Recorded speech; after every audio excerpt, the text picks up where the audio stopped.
بارے میں جب ہم نے بہت غور کیا تو میری ہمبل رائے میں اس نتیجے پر پہنچا ہوں کہ پاکستان کے اندر اور کریکٹر ایجوکیشن فاؤنڈیشن جس کے ساتھ میں اب منسلک ہوں، ہماری یہ اجتماعی سوچ ہے اور یہ آپ کے ساتھ میں شیئر کرنا چاہتا ہوں کہ اس میں کوئی شک نہیں کہ پاکستان میں اکانومی کا بحران ہے.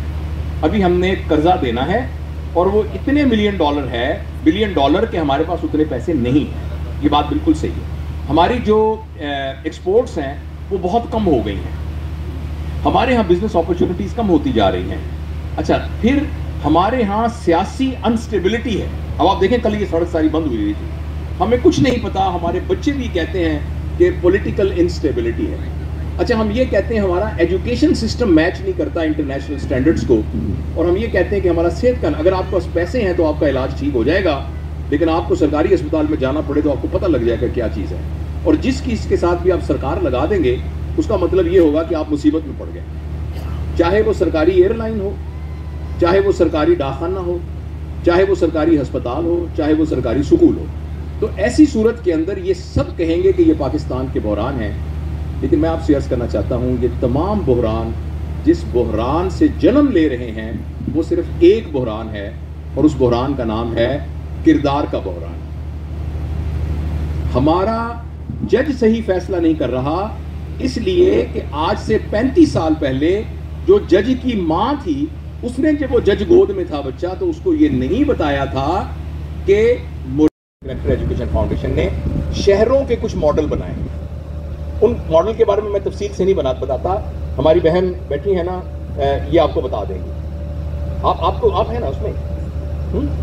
ہاں، بہن شمائلہ جو ہے نا بعد میں بتا دیجیے گا کہ وہ کیا ماڈل ہے. اسی طرح ہماری بہن ہے لبنہ، وہ ہیں. اور جی، اور کریکٹر ایجوکیشن فاؤنڈیشن کے اور بھی ہمارے جو منتظمین آپ کو بتا دیں گے. تو وہ ایک ماڈل ہے کہ جس میں والنٹیرلی ایک جگہ، ایک گھر میں عورتیں اکٹھی ہوتی ہیں. ہفتے میں 5 دن وہ آتی ہیں 3 گھنٹے کے لیے. اور اس 6 مہینے کے کورس کے بعد جن بچوں نے وہ کورس کیے ان کی ریفلیکشن آپ سنیں، وہ کہتے ہیں ہماری زندگی تبدیل ہو گئی. ہمیں سمجھ ہی اب آیا کہ میری بحثیت بیوی کیا رسپانسبلٹی ہے، بحثیت ماں میری کیا رسپانسبلٹی ہے، اور میں نے اپنے بچوں کی تربیت کیا کرنی ہے. میں اب بہت لمبی بات نہیں کرتا، صرف آپ سے یہ گزارش کرتا ہوں کہ میرے اور آپ کے اوپر شاید ذمہ داری باقی لوگوں سے اس لیے زیادہ ہے کہ میرا اور آپ کا پرابلم یہ نہیں ہے کہ رات کو کھانا کہاں سے آئے گا. میرا اور آپ کا یہ پرابلم نہیں ہے کہ میں کل بجلی کا بل کہاں سے دوں گا. میرے اور آپ کا یہ پرابلم نہیں ہے کہ مجھے لائن میں لگ کے بس پہ بیٹھنا پڑے گا، ہمارے پاس سواریاں موجود ہیں. میرے اور آپ کا یہ پرابلم نہیں ہے. جس کو اللہ تعالیٰ نے رزق کے فکر سے آزاد کیا ہوا ہے، جس کو کپڑے پہننے کے لیے یہ نہیں ہے کہ میرے برس تن ڈھانپنے کے لیے سردیاں آ گئی تو میں سردی کیسے رکے گی. ہمارا یہ پرابلم نہیں ہے. پوری ہماری وارڈروبز بھری پڑی ہیں اس کے لیے. تو میرے اور آپ کے اوپر تو یہ بہت ذمہ داری ہوتی ہے کہ ہم انفرادی سوچ کے ساتھ اپنی زندگی کو نہ گزاریں. دیکھیں، اس میں کوئی وہ تھی جو پڑھی لکھی نہیں تھی، ان کو وہاں اکٹھا کیا گیا، اور 1 سال کی جس میں وہ ہفتے میں کچھ دن کچھ گھنٹے کے لیے آتی تھیں. اور میں وہ کراچی کی طرح کا وہاں کا مزاج نہیں ہے، یعنی ماحول نہیں ہے. وہاں سخت برف باری بھی ہوتی ہے. وہ 8000 فٹ کی بلندی پہ تھا وہ دھیر کوٹ. میں وہاں گیا تھا تو وہاں 1 سال کے لیے انہوں نے تربیت حاصل کی جس میں قرآن کو صحیح طریقے سے پڑھنا، قرآن کو مفہوم کے ساتھ پڑھنا، پھر میاں بیوی کا آپس میں کیا ریلیشن ہوتا ہے، آئلی اصول کیا ہیں، فیملی میٹریمونیل پرنسپلز کیا ہیں وہ، اور پھر اپنے بچوں کی تربیت کیسا کرنا. یہ انہوں نے سیکھا 1 سال میں. اور بالکل دیہاتی عورتیں، کچھ ایسی عورتیں تھیں کہ وہ پنجابی بھی نہیں بول سکتی تھیں، اردو تو دور کی بات ہے، وہ پہاڑی بولتی تھی. اور جب ان کی ایک پاسنگ آؤٹ یا پاسنگ ان پریڈ وہ ہوئی، جو ان کا پاس آؤٹ ہوتا، تو میں اور محمود صاحب وہاں گئے. تو نارمل ایک فنکشن ہوتا ہے نا کہ آپ نے 10 بجے جانا ہو تو پھر کہتے ہیں اچھا آہستہ آہستہ لوگ آ جائیں گے، 11 بجے شروع کر دیں گے، آپ بھی 11:15 بجے آ جائیے گا، 12 بجے شروع ہوگا. تو ہم ذرا جلدی پہنچ گئے، تو کافی ڈرائیو کیا تھا. تو ہم جب وہاں پہنچ کے فون کیا تو 9:30 بجے تھے اور 10 بجے فنکشن تھا. تو ہمیں ان منتظمین نے کہا کہ وہ تو 500 کی 9 بجے کی آئی بیٹھی ہیں. اور جب ہم نے ان کو ریفلیکشن کے لیے بلایا، آپ یقین کریں مجھ سے تو آنسو نہیں رک رہے تھے. مطلب ایک بوڑھی خاتون نے آ کر رونا شروع کر دیا اور آ کے اس نے کہا کاش مجھے یہ پہلے پتا ہوتا جب میں اپنے بچوں کی تربیت کر رہی تھی کہ تربیت کے یہ اصول ہیں، کاش مجھے پہلے کسی نے یہ بتایا ہوا. اس نے اپنی زبان میں آ کر کہا، اور میں آپ کو پورے یقین سے کہتا ہوں کہ پی ایچ ڈی پڑھی ہوئی خواتین کو بھی شاید وہ پرنسپلز نہ آتے ہوں جو ان دیہاتی عورتوں کو آتے تھے، اور وہ کام پھر اسکیل اپ ہو گیا. انہوں نے اب وہ 6 مہینے کا کورس ہے صرف جو، اور وہ اس کی کوئی فیس نہیں، اس کی کوئی فیس نہیں ہے، اس کی کوئی فیس نہیں ہے، وہ بالکل فری ہے، جس میں اور آپ لوگوں نے خود ہی اس کو رن کرنا ہے. مثلا آپ یہاں کے کسی علاقے میں کہیں کہ ہمارے گھر کی اوپر والی آدھی فلور خالی ہے، یہ فلور ہم آپ کو دے دیتے ہیں، تو اس کا جتنے ریسورس ہیں، جو اس کی ٹریننگ کے ریسورس ہیں، جو اس کے ہیومن ریسورس، وہ سارے کے سارے کریکٹر ایجوکیشن فاؤنڈیشن کرے گا، اور اس یعنی بیج وہ ڈالے گا، کھاد وہ ڈالے گا، ہل وہ چلائے گا، لیکن پھل ہم سب کھائیں گے، اور سب سے زیادہ پھل جو ہے وہ آپ کے گھر والے کھائیں گے. آپ کے میاں جو آپ میں سے شادی شدہ ہماری بیٹیاں ہیں، وہ ان کے میاں کہیں گے یہ تو کمال ہو گیا، یہ کیا ہو گیا آج ہمارے گھر میں. بچے کہیں گے امی نے کیا کر دیا. تو یہ ایک پریکٹیکل طریقہ ہے جو میں آپ کے سامنے پیش کرنا چاہتا ہوں. آخر میں مجھے معلوم ہے کہ ہماری بہن جو ناہید باجی ہیں، ان کے بڑے دل کے قریب ویمن امپاورمنٹ ہے، وومن امپاورمنٹ. اور جب میری ان سے بات ہوئی تو انہوں نے کہا کہ میں نے اپنی زندگی میں اس کو اپنا نصب العین بنایا ہوا ہے. تو اللہ ان کو مبارک کرے، بہت یہ نیک نیت خاتون ہیں اور بہت صلاحیتوں والی ہیں. میں اپنے طور پر آپ کو ویمن امپاورمنٹ کی ڈیفینیشن صرف بتانا چاہتا ہوں. یہ آخری بات ہے جو میں کروں گا، وہ یہ ہے کہ وومن امپاورمنٹ یہ نہیں ہے کہ عورت مرد کی طرح دکھنا شروع ہو جائے. یعنی جس طرح میرے بال ہیں، اگر ایک عورت بھی اپنے بال جاؤں، اس کا نام وومن امپاورمنٹ نہیں ہے. میں ویسا حلیہ اختیار کر لوں، میں ویسے کپڑے پہننے لگ جاؤں، میں انہی طرح کے جابز میں جانا شروع کر دوں، یہ وومن امپاورمنٹ نہیں ہے. وومن امپاورمنٹ یہ ہے کہ گھر کے فیصلوں میں عورت با اختیار ہو. جب گھر کا ڈیسیژن ہو رہا ہے تو اس ڈیسیژن میں گھر کے مرد نے کہا جو میں نے کہہ دیا ہے وہ کرنا ہے، اس کے ساتھ یہ ہو کہ گھر کی عورت کی اس کے بارے میں کیا رائے ہے، اور اگر گھر کی عورت کی رائے اس مرد کی رائے سے زیادہ لاجیکلی صائب ہے تو عورت کی اس کی ویلیو ہونی چاہیے. وومن امپاورمنٹ کا ایم یہ ہے کہ عورت کی رائے کی اہمیت اس طرح کی ہو جائے، وہ فیصلوں کے اندر ہو جائے. تو یہ میں سمجھتا ہوں اس سلسلے میں، اور آئی ایم شیور کہ جو آپ کا طریقہ ہے، کیونکہ آپ اس کو وحی کی تعلیمات کے تحت، اسوہ نبی کے تحت وومن امپاورمنٹ یہ کر رہی ہیں، جس کا لاجیکل نتیجہ یہ نکلے گا کہ اس طرح کی ہماری بہنیں اور بیٹیاں بنے گی جیسے ہماری صحابیات تھیں. شاید یہ بات سن کے آپ کو حیرانی ہو کہ خلفائے راشدین کے زمانے میں ایک خاتون تھی صحابیہ جو کہ اکنامک افیئرز کی بہت بڑی مشیر تھی، اور اکنامکس کے مسئلے ان سے سمجھے جاتے تھے. یہ اس زمانے میں ہماری جو صحابیات تھیں وہ تیر اٹھا کے دیتی تھی. نرسنگ کا سارا کام، ہم کہتے ہیں نا مدر ٹریسا اور نرسنگ کا فلانا سے تعلق ہے، ان سب نے کی بڑی کنٹریبیوشن ہے. ہماری صحابیات تھیں جو زخموں کی مرہم پٹی کیا کرتی تھی، اور کسی غیر مرد کو ٹچ کرنے کی جو گنجائش کی، وہ کہتے ہیں کہ جب یہ ادارہ ٹھیک نہیں، یہ ادارہ ٹھیک نہیں، یہ کچھ ٹھیک نہیں، نظام کوئی ٹھیک نہیں، عدل بالکل ٹھیک نہیں، تعلیمی نظام بالکل فضول ہو گیا ہے، سڑکیں بہت خراب ہو گئی ہیں، ہمارے جج صحیح نہیں ہیں، ہمارے سارے طبقات خراب ہیں، تو پھر پاکستان کیسے ٹھیک ہو سکتا ہے؟ اس لیے یونیورسٹیز اور کالج میں ہمیشہ پہلا سوال مجھ سے یہ ہوتا ہے، آپ یہ بتائیے کہ ہم ملک میں رہیں کہ ملک کو چھوڑ کے چلے جائیں. اب یہ بات بڑی تکلیف دہ ہے جب ایک گھر، جس گھر میں ہم نے اپنا خون لگایا ہو، اور میں اس نسل سے تعلق رکھتا ہوں کہ جب میں پیدا ہوا تھا تو پاکستان کو بنے ہوئے 14-15 سال ہوئے تھے. میں 61 میں پیدا ہوا تھا، تو پاکستان کو بنے ہوئے کتنے سال، اتنے سال ہوئے ہوں گے جی. تو 14 سال پرانی بات تو ابھی اس بچی سے پوچھے تو اس کو پتہ ہوگی ساری. تو وہ سارے واقعات ہماری آنکھوں کے سامنے تھے. میرے والد صاحب اور ان کے بھائی اور سب بیٹھ کے بتائے تھے کہ جب وہ وہاں سے آئے تھے تو وہاں کھڑے ہوئے تھے، وہاں رہے تھے. مطلب میرے والد صاحب بہت روتے ہوئے بتایا کرتے تھے کہ ان کی پھوپھی کو ان کے سامنے شہید کیا گیا تھا. وہ پنجاب کے ایک علاقے فیروز پور سے آ رہے تھے، تو وہی کو آئے، کو ریزسٹنس کی انہوں نے ان کو چھڑا مارا، اور انہوں نے مرتے مرتے کہا کہ تم لوگ جاؤ. تو یہ تو اس قسم کے دردناک واقعات ہم نے سنے تھے. پھر ہمارے جب میں نے آنکھ کھولی تو 65 کی جنگ مجھے پہلا واقعہ ہے جو یاد ہے. 61 میں پیدا ہوا تھا. 4 سال کے بچے کی یادداشت کے اندر یہ ہوتا ہے. تو مجھے یاد ہے سائرن بجتا تھا، ہم سب ٹرینچز میں چلے جایا کرتے تھے، اور جو قومی ترانے ہیں وہ ہماری لوریاں ہوا کرتی تھی. اے وطن ہم ہیں تیری شمع کے پروانوں میں. یہ ایسا تھا جیسے لوری ہے، یعنی ماں ہمیں یہ سنا کے سلاتی تھی.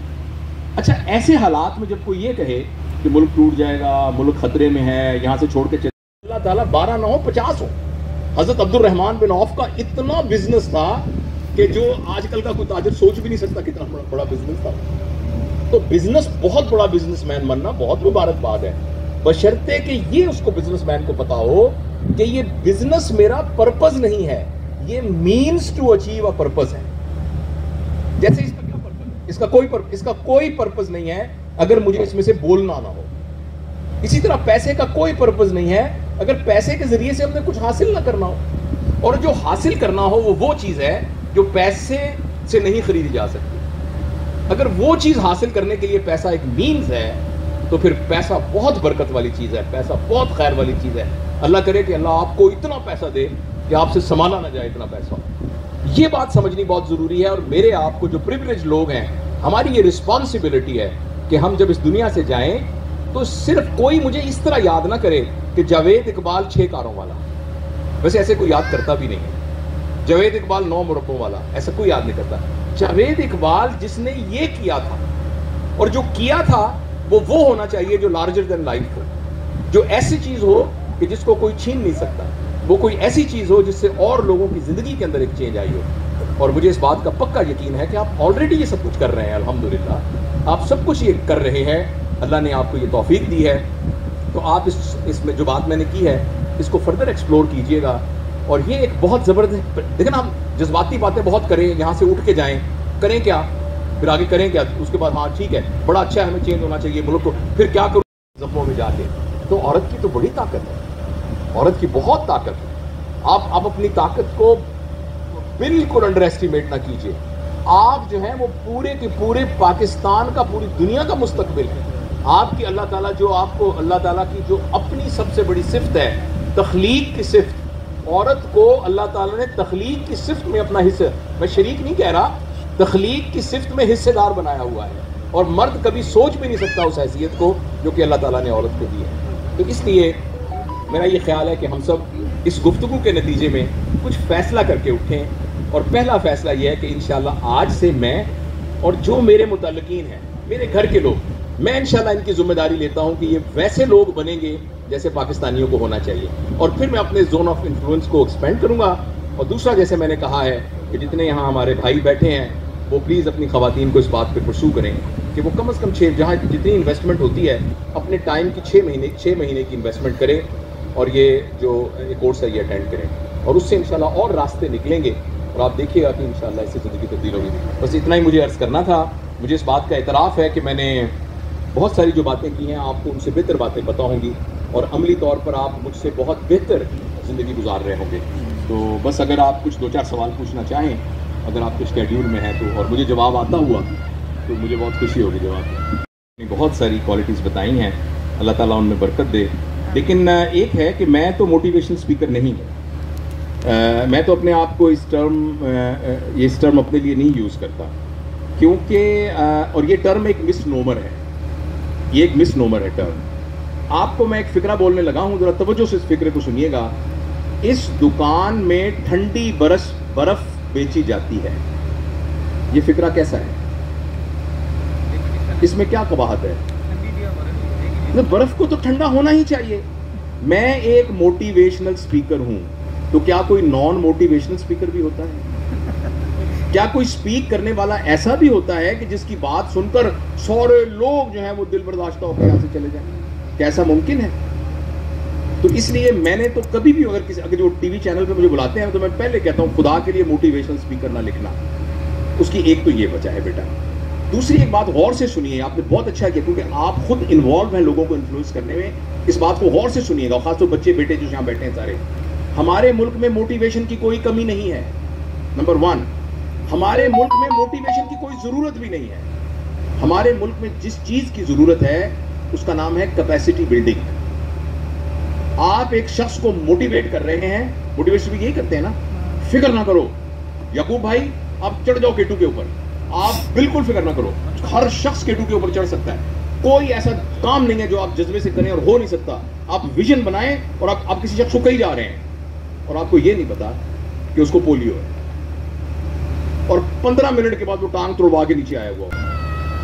اگر آپ لوگوں کے پاس کوئی بھی سوال ہے تو پلیز بتا دیجئے. جی آپ کے پاس کوئی سوال ہے؟ السلام علیکم سر پہلے تو میں اپریشیٹ کروں گی آپ کی ٹاک کو. ویسے ہی الحمدللہ میں آپ کی اسپریچول اسٹوڈنٹ ہوں. الحمدللہ I am qualified Quran scholar. میں آن لائن قرآن ٹیچ کرتی ہوں.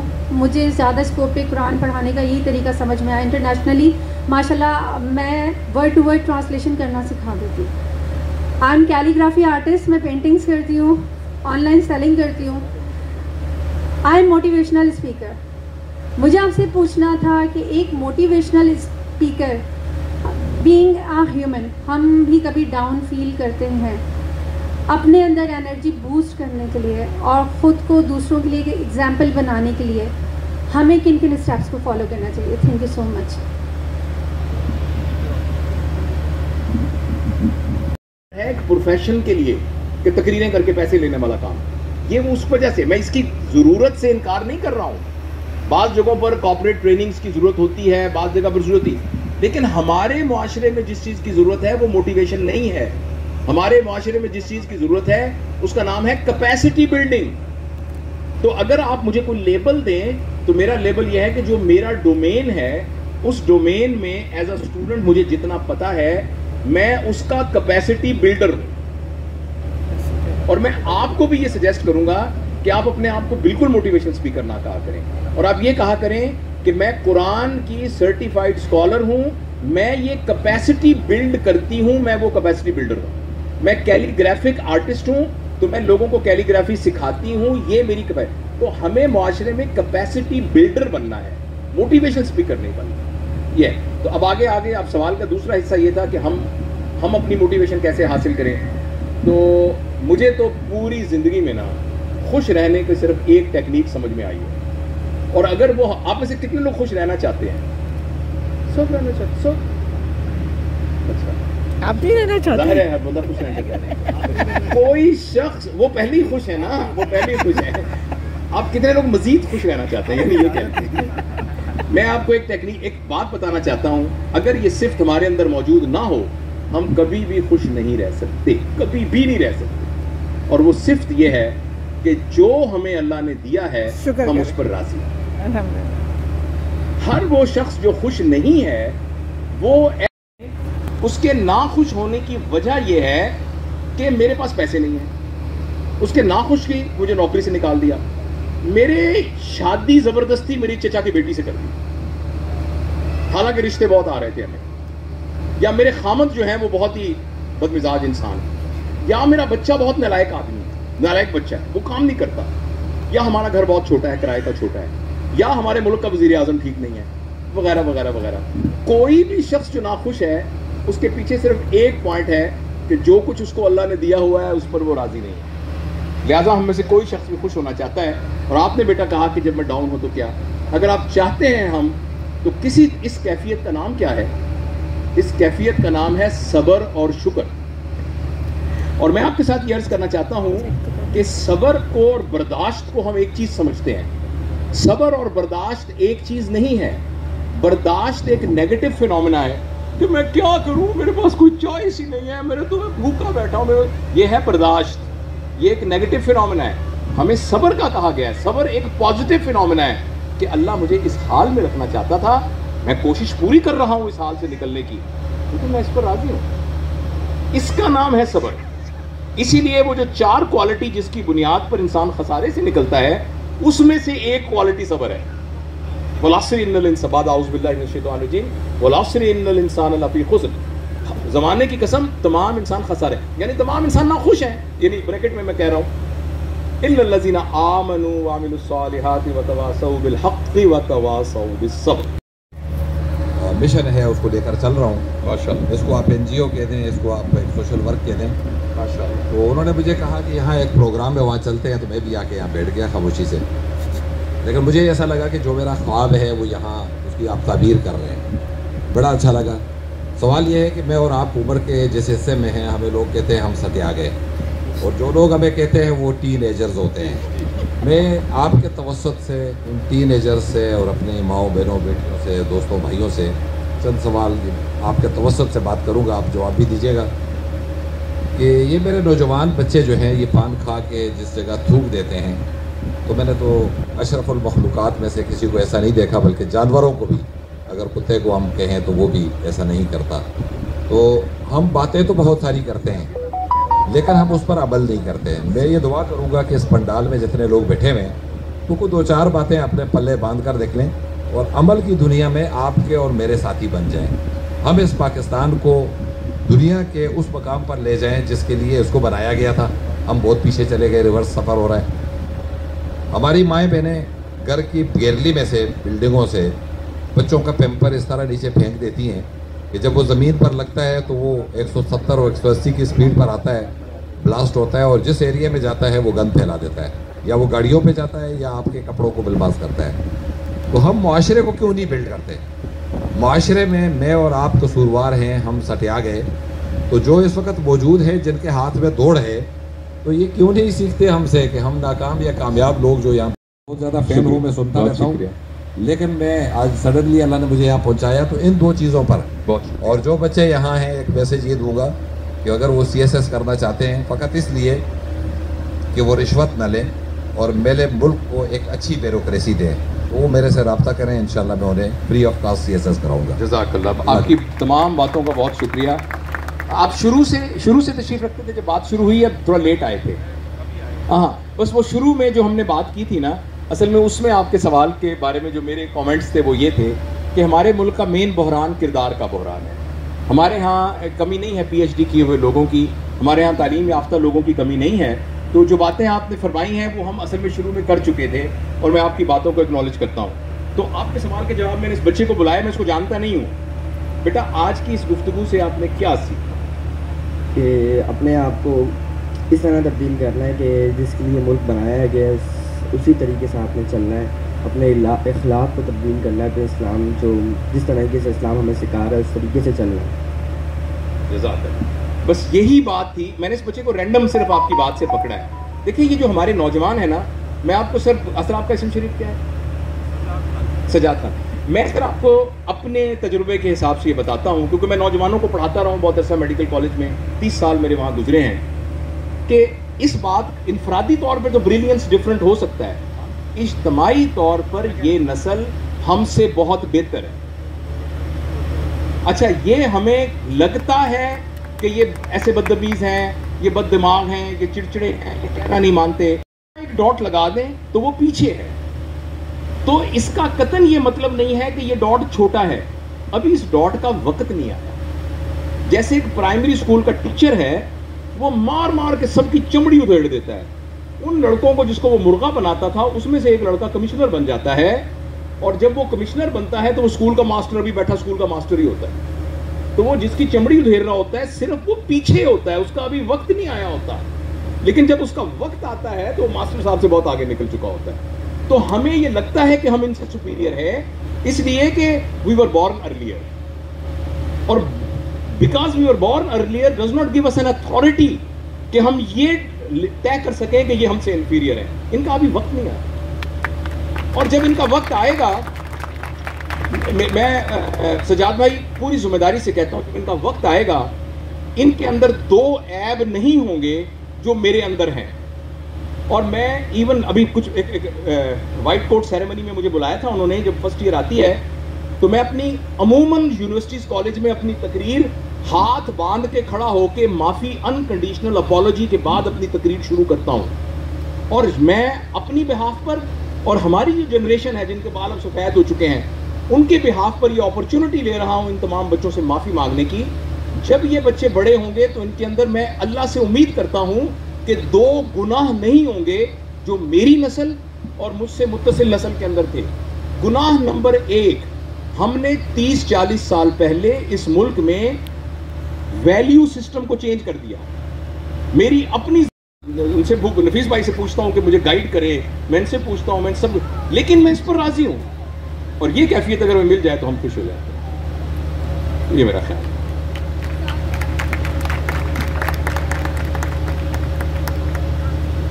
میں سوال کر لوں؟ جی ڈاکٹر صاحب, پہلی تو بات آپ نے کہا کہ کون کون خوش ہونا چاہتا ہے, تو میں نے ہاتھ اٹھایا اس لیے کہ میری بیوی یہاں نہیں بیٹھی ہوئی. تو آپ چاہتے ہیں کہ وہ آئیں؟ نفیس نے ہاتھ نہیں اٹھایا, اور میں نے پوچھا کیوں, انہوں نے کہا بیگم نے اجازت نہیں دی. تو اب میں دوسری بات کہنا چاہتا ہوں, آپ کا یہ ماشاءاللہ جو مشن ہے جو آپ نے کیریکٹر بلڈنگ کے حوالے سے شروع کیا ہے بہت بڑی بات ہے، اور آج آپ نے یہ بھی بہت اچھی بات کہی کہ ہم اپنے گھر سے ہی یہ سلسلہ شروع کریں۔ اچھا، میں یہ سوچتا ہوں میرے پاس تبلیغ کے جب کوئی لوگ آتے ہیں اور جب بہت سال پہلے آئے تو وہ مغرب سے پہلے آئے اور انہوں نے کہا جب اذان ہوئی کہ چلیں مسجد، تو ویسے ہی میں نماز پڑھتا تھا لیکن چلا گیا ان کے ساتھ۔ انہوں نے مسجد کے نماز کے بعد میں نے پوچھا آپ کیا کروں، انہوں نے کہا جی آپ بتائیں، آپ ہمارے ساتھ ریسٹ کرنے چلنا ہے، پھر اس کے بعد 30 دن اور 40 دن اور وہ سب چلتا ہے، 10 دن کا 40 دن کا۔ تو میں آپ سے یہ کہنے جا رہا ہوں کہ یہ ہماری ایک تخمینے کے لحاظ سے تو 4 لاکھ تبلیغی لوگ اس وقت ہیں ملک میں جو ایکٹیو تبلیغی ہیں۔ ویسے تو 20-25 لاکھ ہر سال رائبن پہ آپ کو موجود ہوتے ہیں لیکن وہ سارے تبلیغی لوگ۔ آپ میری گزارش یہ تھی کہ ان 4 لاکھ لوگوں کو تو پہلے پکڑیں جو گھر گھر جاتے ہیں اور کروڑوں لوگوں کو کور کرتے ہیں لیکن معاشرے میں کوئی تبدیلی نہیں آ رہی ہے۔ سوچئے ذرا، یہ 4 لاکھ کو پہلے تبدیل کر دیں۔ دیکھیں، یہ کچھ سوال ایسے ہوتے ہیں کیا ہے جن کا جواب آپ کے پاس نہیں ہوتا، اور یہ وصف مجھ میں بہت بعد میں آیا ہے، کیونکہ ہم یہ سمجھتے ہیں کہ جب مائک لے کے بیٹھا ہوں تو جو بھی مجھ سے سوال پوچھے گا تو میں اس کا جواب دے دوں گا۔ شروع میں جب یہ جو بیٹی نے کہا تھا نا، شروع میں بھی اپنے آپ کو موٹیویشن اسپیکر سمجھتا تھا، تو کسی محفل میں جاتے تھے لوگ سوال پوچھتے تھے یہ بتائیے خوش رہنے کی کیا ٹیکنیک ہے، اور دوسرا کہتا ہے یہ بھی بتائیے ڈاکٹر صاحب میری کمر میں بڑا درد رہتا ہے تو بیک ایک کا کیا کروں، اور یہ بھی سوال کہ میری ساس جو ہے بڑی فضول عورت ہے تو اس سلسلے میں آپ کیا کہنا چاہتے ہیں، اور دوسرا ہمیں یہ بھی بتائیے کہ انسان اپنے رب کا قرب کیسے حاصل کرتا ہے۔ تو مجھے یہ لگتا تھا کہ میں A man who knows everything، مجھے تمام سوالوں کا جواب آتا ہے، لیکن جیسے جیسے مجھے کچھ میری عمر زیادہ ہوتی گئی، میرے گرے ہیئر زیادہ ہوتے گئے، تو مجھے اپنی جہالت کا ادراک اور زیادہ ہوتا گیا، اور مجھے یہ احساس ہوا کہ مجھے بہت سارے سوالوں کے جواب نہیں پتہ۔ مجھے یاد ہے کہ ایک تقریب میں میں یہ پوری 2 گھنٹے کے، جیسے نفیس بھائی آپ کے یہاں کیا تھا، ایک ہم نے پیرنٹنگ پر پوری ورک شاپ کی، اور میں نے کہا کہ جو ہم بچے کی تربیت کرتے ہیں بچہ ویسا بنتا ہے، اور اگر بچہ بدماش بن رہا ہے تو اس کو ذمہ دار ماں باپ ہیں۔ تو میں نے پورا سمجھایا، تو ایک شخص نے کھڑے ہو کے مجھے کہا، اور وہ زاہد چھیپا تھے ہمارے دوست ہیں، تو کھڑے ہو کے مجھے کہنے لگے کہ ڈاکٹر صاحب مجھے ایک بات بتائیں، حضرت نوح اللہ کے نبی تھے؟ میں نے کہا جی۔ کیا وہ اللہ سے تربیت یافتہ تھے؟ میں نے کہا جی۔ تو کیا وہ اتنی غلط تربیت انہیں اپنی اولاد کی کہ ان کا بیٹا جو ہے وہ فرمانبردار نہ بنا؟ تو مجھے یہ سمجھ آیا کہ مجھے سوال کا جواب نہیں پتا، اور میں نے کہا مجھے سوال کا جواب نہیں پتا۔ میں کہا میں اپنے ایسے تدبر کر کے یہ کہہ سکتا ہوں کہ شاید اللہ تعالیٰ نے ہم سکتے ہو، چاہے تم نبی بھی ہو۔ میں نے کہا ہو سکتا ہے یہ بات ہو، مگر مجھے سوال کا کوئی جواب نہیں آتا۔ تو اسی طریقے سے جو ہمارے بھائی نے کہا ہے، میرے پاس اس سوال کا ایکچولی کوئی جواب نہیں ہے، لیکن میں یہ کہنا چاہتا ہوں کہ آپ تو میری دسترس میں ہیں، آپ کو تو میں پکڑ سکتا ہوں وہ جو 4 لاکھ لائبر میں بیٹھے ہیں وہ تو میری دسترس میں نہیں ہے، آپ کے تو میں پاؤں پڑ سکتا ہوں اور دوسری بات ایک اور بھی ہے کہ اس دین کی اللہ تعالیٰ نے ہر امتی کے ذمے پوری امت اور پوری امت کے ذمے ہر امتی لگایا ہے۔ تو جتنی ایک اتنی بڑی داڑھی والے محتمم مسجد کی اور بڑے تبلیغی جماعت والے کی ذمہ داری ہے دین کی، اتنی ہی اس شخص کی بھی ذمہ داری ہے جو میں اور آپ ہیں۔ تو لہٰذا وہ سب بھی بہت بڑا کام کر رہے ہیں، لیکن میں صرف یہ عرض کرنے کے لیے حاضر ہوا ہوں کہ ہم اپنے حصے کا یہ کام ہم شروع کریں۔ اور دوسری بات یہ کہ ہم نے یہ بات میں نے بہت ریسنٹلی سیکھی ہے، صبح بھی بھائی شکیل کے ساتھ اس کا مذاکرہ ہو رہا تھا کہ ہم 3 چیزوں کے رسپانسبل ہیں، مکلف ہیں، 3 چیزوں کے۔ پلیز یہ غور سے سنیے گا، میں اور آپ 3 چیزوں کے رسپانسبل ہیں۔ ایک، ہماری نیت ٹھیک ہو، نمبر 2 ہماری اسٹریٹجی بالکل ٹھیک ہو، تیسرا ہم ہارڈ ورکنگ ہو۔ ہم آؤٹ کم کے مکلف ہی نہیں۔ اگر ہم نے یہ 3 کام کر دیے تو ہم نے اپنا کام کر دیا، چاہے ہم ناکام ہی ہوئے۔ اس کی مثال ہے، کچھ صحابہ بدر کی غزوہ میں شہید ہوئے، ان صحابہ نے اسلام کی کوئی ترقی نہیں دیکھی، انہوں نے ہمیشہ ماریں کھاتے ہوئے دیکھا، ان کی اپنی